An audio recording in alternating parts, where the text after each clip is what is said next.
No, Third day. Third day. And then tomorrow you're going to Mecca. Inshallah. Alright. Bismillah, alhamdulillah, sallallahu alayhi wa sallam, wa alihi wa sahbihi ajma'in. We welcome you all to the Seerah Rasulullah sallallahu alayhi wa sallam. This is like the official Madini welcome. Now the reason why I'm telling you this is because your Prophet alayhi salatu wa salam, 1400 years ago, was in the city. And he was gathered with his companions in the city. And this hadith is narrated by the companion that witnessed an event over how much the Prophet ﷺ cares about us and is connected to us.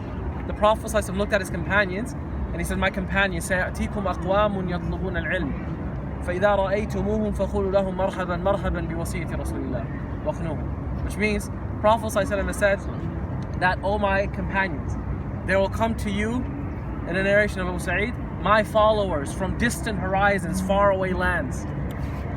And when they come to the city, tell them from me, welcome, welcome all the inheritors of the Prophet. And he said, and then teach them. Why? Because their hearts will be open. Their hearts will want to learn and connect to their faith, to their Prophet, to Islam in a very real way. So the Prophet ﷺ loves us so much and cares about us so much that he wanted to be here to welcome you personally. And it pained him that he wouldn't be here when you arrive. So that he told his companions a message that is literally passed down to every single generation of Islam until my teachers, who narrated to me, that I have to say to you when you arrive here. That's how much Islam and the Prophet ﷺ connects to us. The question is, how much do we connect to our Prophet ﷺ? Now, I grew up in America. My name is Hasib. I grew up in, let's say, most of the time in one place in Texas, even though I lived in all over, like New York, California, etc. And I pretty much lived the average Muslim kid, in America kind of life.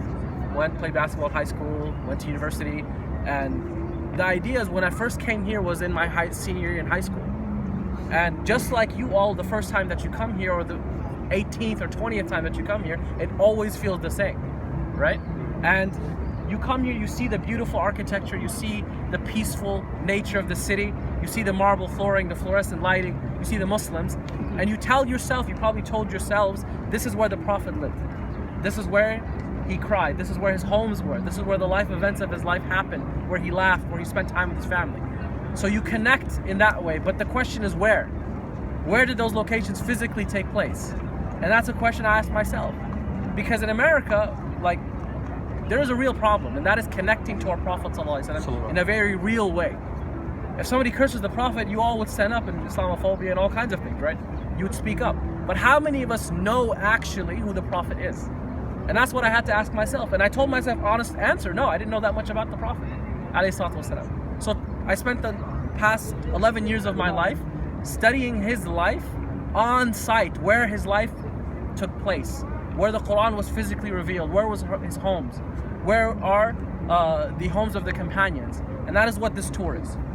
It's like reliving, connecting to the Prophet ﷺ in a very real way. So the idea behind this is very simple. What we're going to do is walk around the entire, basically, city of the Prophet ﷺ in his time.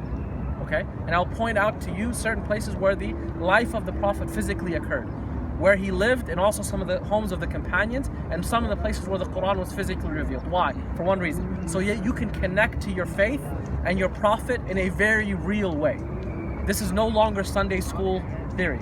This is no longer khutbah theory. This is called experiential reality. The fact that you come here and you feel the peace, the tranquility, you come and pray and you shed tears, all of this is a sign of the existence of Allah. Literally. You don't need anything else. That you come here and you feel like it's your home.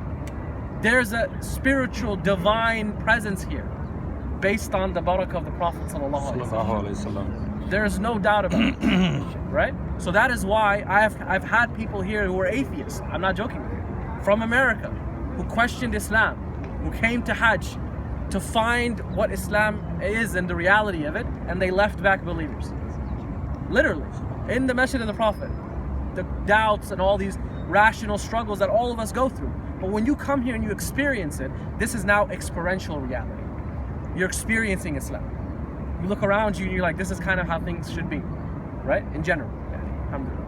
So the idea behind this, inshallah, we're going to go around. There's a few very important things, okay? Just, precautions and things like that. Number one, the Saudis do not like for us to gather at all, in any way, okay?